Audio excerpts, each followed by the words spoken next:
नमस्कार दोस्तों, मैं हूं Mamta Sharma. Classes point YouTube channel पर फिर से स्वागत है आप सभी का। दोस्तों, आज की हम इस वीडियो में पढ़ने वाले हैं कक्षा 7 की हिंदी पाठ्य पुस्तक से पाठ 16, जिसका नाम है भोर और बरखा।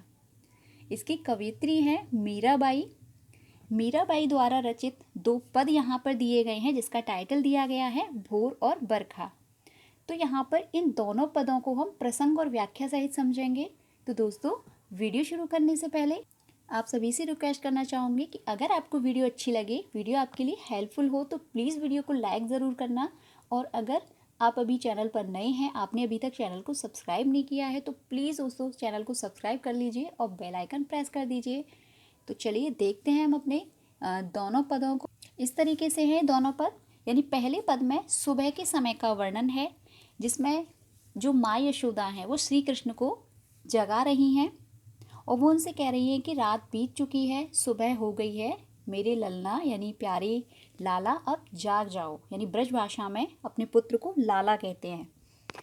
और दूसरे पद में बरखा का यानी वर्षा का वर्णन किया गया है। यानी जब वर्षा हो रही है, सावन की वर्षा है, तो मीराबाई उसमें कहना चाहती हैं कि श्री कृष्ण के आने की आहट उसमें होती है। और ये जो सावन की जो वर्षा है वो ऐसा लग रहा है कि श्री कृष्ण के जो आने की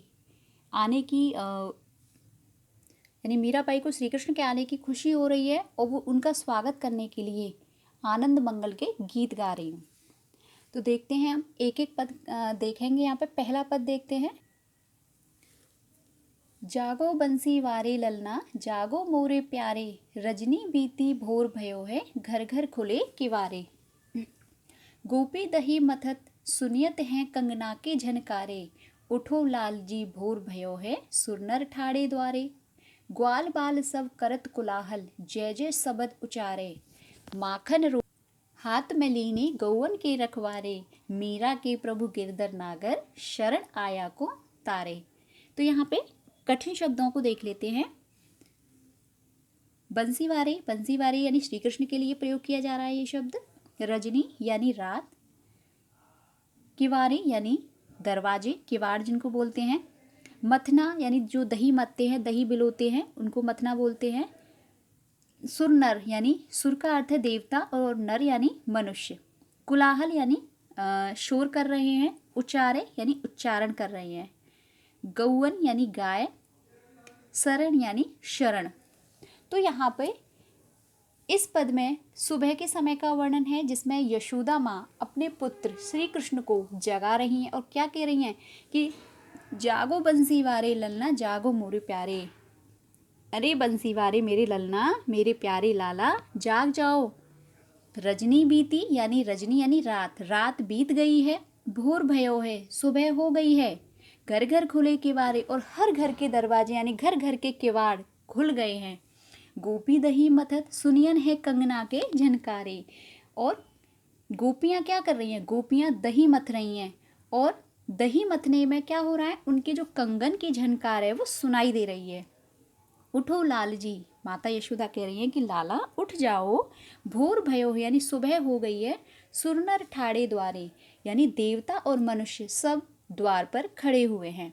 ग्वाल बाल सब करत कुलाहल, जय जय सबद उचारे। और जो ग्वाल बाल हैं वो दरवाजे पर खड़े होकर वो तुम्हारी जय जयकार कर कोलाहल कर रहे हैं, यानी जय जयकार करते हुए शोर कर रहे हैं।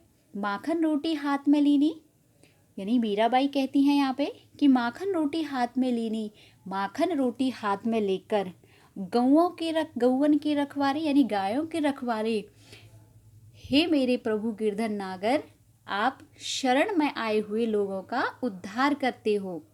क्या करते हो? शरण में आए हुए लोगों का उद्धार करते हो। यानी माता यशोदा कह रही हैं, अरे मेरे प्यारे लाला जाग जाओ, सुबह हो गई है, रात बीत गई है, सुबह हो गई है, और हर घर के दरवाजे खुल गए हैं।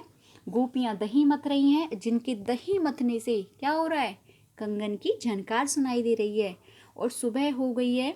मनुष्य और देवता तुम्हारे दर्शन के लिए द्वार पर खड़े हैं, और तुम्हारी जय जय का उच्चारण करते हुए सभी ग्वाल बाल शोर कर रहे हैं। और मीराबाई क्या कह रही है यहाँ पे कि माखन रोटी हाथ में लेकर और गायों की रक्षा करने वाले, यानी गायों की रखवाली करने वाले मेरे प्रभु गिरधर नागर, आप शरण में आए हुए लोगों को तारते हो यानी उनका उद्धार करते हो। अब हम इनकी प्रसंग और व्याख्या देखेंगे ताकि आप एक साथ इनको समझ सको। प्रसंग इस तरीके से है। प्रस्तुत पद मीराबाई द्वारा रचित भोर और बरखा नामक पदावली से संकलित है। इस पद में प्रभात यानी सुबह के समय श्री कृष्ण को माँ यशोदा के द्वारा जगाने का सुंदर वर्णन है। यानी ये जो पद है वो मीराबाई द्वारा रचित भोर और बरखा नामक पदावली से संकलित है।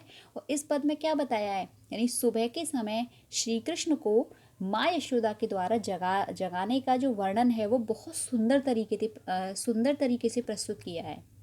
व्याख्या इस तरीके से लिखेंगे हम इसकी। माँ यशोदा अपने पुत्र कृष्ण को जगाते हुए कहती हैं कि बंसी वाले प्यारे कान्हा, जागो, रात बीत गई है, सुबह हो चुकी है। घर घर लोगों ने घरों के दरवाजे खोल दिए, यानी घर घर के दरवाजे क्या हो गए हैं, खुल गए हैं। और गोपियों ने दही मथना शुरू कर दिया है।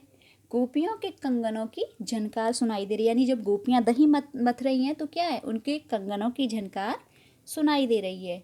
मेरे प्यारे ललना उठो लाला, सुबह हो गई है। देवता और मनुष्य सब द्वार पर खड़े हैं। ग्वाल बाल सब शोर मचा रहे हैं और तुम्हारी जय जयकार कर रहे हैं। मीराबाई कहती हैं कि माखन रोटी हाथ में लेकर गौओं की रक्षा करने वाले यानी गायों की रक्षा करने वाले मेरे गिरधर नागर, आप शरण में यानी आप जो है शरण में आए हुए लोगों का उद्धार करते हो। यहाँ पे ये आप शरण में आए 2 बार लिख गया है तो इसे कट कर देंगे एक बार ये वाला, ठीक है। तो मीराबाई यहाँ पर क्या कह रही हैं कि माखन रोटी हाथ में लेकर गौओं की रक्षा करने वाले हे मेरे प्रभु गिरधर नागर, आप शरण में आए हुए लोगों का उद्धार करते हो। दूसरा पद देखते हैं अब। दोस्तों यहाँ पे एक बात और बताना चाहूँगी, अगर मैं चाहती तो इसे 5 या 6 मिनट की वीडियो में मैं ख़त्म कर सकती थी, लेकिन मैं नहीं चाहती कि आप वीडियो को देखें और वीडियो देखने के बाद आपको लगे कि वीडियो देखी लेकिन हमें समझ में नहीं आया। तो इसलिए भले ही 2-4 मिनट की वीडियो ज़्यादा हो जाए पर लेकिन आपको समझ में आना ज़रूरी है। तो यहाँ पे दूसरा पद देखेंगे। बरसे बदरिया सावन की मन भावन की, सावन में उमग्यो मेरो मनवा, भनक सुनी हरि आवन की। उमड़ उमड़ चहुँ दिस से आया, दामिनी दम के झर लावन की। नन्ही नन्ही बूंदन मेहा बरसे, शीतल पवन सुहावन की। मीरा के प्रभु गिरधर नागर, आनंद मंगल गावन की। यहाँ पे कठिन शब्दों के अर्थ देखेंगे अब। बदरिया यानी जो बदली होती है, जो बारिश होती है जब छोटी छोटी घटाएं होती हैं। उमग्यो यानी उमड़ना, मनवा यानी मन, भनक यानी खबर, जैसे हमें किसी चीज़ की भनक होती है, किसी चीज़ की खबर लग जाती है। चहुँ दिश यानी चारों ओर, चहुँ यानी चार, दिस माने दिशा, चारों दिशा। दामिन यानी बिजली, बूंदन यानी बूंदें, मेहा यानी मेह यानी वर्षा। तो यहाँ पे देखेंगे मीराबाई जो है क्या कहना चाह रही हैं। इस पद में जो है सावन की बरखा में श्री कृष्ण के आने की आहट का उल्लेख है। तो मीराबाई कहती हैं कि बरसे बदरिया सावन की मन भावन की, यानी जो सावन में जो बदरिया बरसती है, जो बादल बरसती है, जो सावन की वर्षा है वो सबके मन को मोह लेने वाली है। और इनमें क्या हो रहा है, श्री कृष्ण के आने की आहट छुपी हुई है।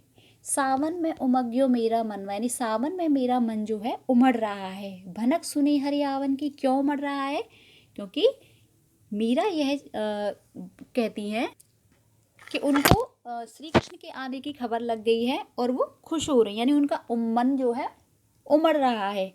उमड़ घुमड़ चहुँ दिस से आया, और घुमड़ घुमड़ कर जो बादल हैं चारों दिशाओं से आते हैं। दामिनी दम के झर लावन की, और जो बारिश की जो बूंदें पड़ रही हैं, जो फुहार इस तरीके से फुहार पड़ रही हैं, उनमें क्या है, बिजली चमक रही है ना, उसमें बिजली चमकने लगती है और वर्षा की झड़ी लग जाती है। और क्या हो रहा है, नन्ही नन्ही बूंदन मेहा बरस, छोटी छोटी बूंदों में मेह बरस रहा है, यानी बारिश हो रही है। और क्या हो रहा है, शीतल पवन सुहावन की, और शीतल ठंडी ठंडी सुहानी हवा बह रही है। और मीराबाई कहती है, मीरा के प्रभु गिरधर नागर आनंद मंगल गावन की, यानी मीरा अपने प्रभु गिरधर गोपाल के आने की खुशी में सुखद और मंगल गीत गाना चाहती हैं। यानी मीराबाई कह रही हैं कि अब प्रभु के आने की खबर सुनकर प्रभु के स्वागत के लिए आनंद मंगल गीत गाने की बेला आ गई है। अब हम इसकी एक साथ प्रसंग और व्याख्या देखेंगे। प्रसंग इस तरीके से है, प्रसंग इस तरीके से लिखेंगे। प्रस्तुत पद मीराबाई द्वारा रचित भोर और बरखा नामक पदावली से संकलित है। इनमें यानी इस पद में सावन की बरखा में यानी सावन की वर्षा में श्री कृष्ण के आने की आहट का उल्लेख है। तो मीराबाई क्या कहती हैं? मीराबाई कह रही हैं कि सावन के मन मोह लेने वाले बादल बरस रहे हैं। यानी सावन में जो बादल बरसते हैं वो सबका मन मोह लेते हैं, इसलिए वो कह रही हैं कि सावन के मन मोह लेने वाले बादल बरस रहे हैं। इनमें श्री कृष्ण के आने की आहट छुपी हुई है। मीरा यह समझ जाती हैं और उनके मन में उमंग भर जाती है। यानी उस आहट को समझ जाती हैं और उनके मन में क्या हो जाता है? उमंग भर जाती है। बादल उमड़ घुमड़ कर चारों दिशाओं से आते हैं, बिजली चमकने लगती है और वर्षा की झड़ी लग जाती है। बादलों से नन्ही नन्ही बूंदें बरस रही हैं और ठंडी सुहानी हवा बह रही है। मीरा अपने प्रभु गिरधर गोपाल के आने की खुशी में सुखद और मंगल गीत गाना चाहती हैं। अर्थात ऐसा लगता है जैसे मीरा के प्रभु का स्वागत करने के लिए आनंद मंगल गीत गाने की बेला आ गई है। यानी मीराबाई जो है खुश हो रही है। वो सोच रही है कि इस वर्षा में यानी जो सावन की वर्षा हो रही है इसमें मेरे प्रभु गिरधर की आने की आहट छुपी हुई है, इसलिए वो ये वर्णन कर रही हैं। जय श्री राधे कृष्ण दोस्तों। तो दोस्तों हमने यहाँ पे इन दोनों पदों को पढ़ा, इनकी प्रसंग और व्याख्या समझी। उम्मीद करती हूँ दोस्तों कि आपको व्याख्या अच्छे से समझ में आई होगी। मैंने पूरी कोशिश की है और कोशिश मेरी कामयाब भी हुई होगी। तो दोस्तों अगर वीडियो आपको अच्छी लगी हुई हो तो प्लीज़ वीडियो को लाइक ज़रूर करना, और अगर आपने अभी तक चैनल को सब्सक्राइब नहीं किया है तो फिर दोबारा कहना चाहूँगी, प्लीज़ चैनल को सब्सक्राइब कर दीजिए और बेल आइकन प्रेस कर दीजिए। और कहना चाहूँगी आप लोग इस तरीके से मेरे साथ रहिए, मेरा साथ देते रहिए, ताकि मैं और बेहतर से बेहतर करने की कोशिश करती रहूं। और दोस्तों मिलते हैं हम अपनी अगली वीडियो में अगले कंटेंट के साथ, जिसमें हम इतनी ही आराम से और इतनी आसानी से और विस्तार पूर्वक अपने हर कंटेंट को समझेंगे। तब तक के लिए आप ध्यान रखिए, सुरक्षित रहिए, हंसते रहिए। Take care, bye bye.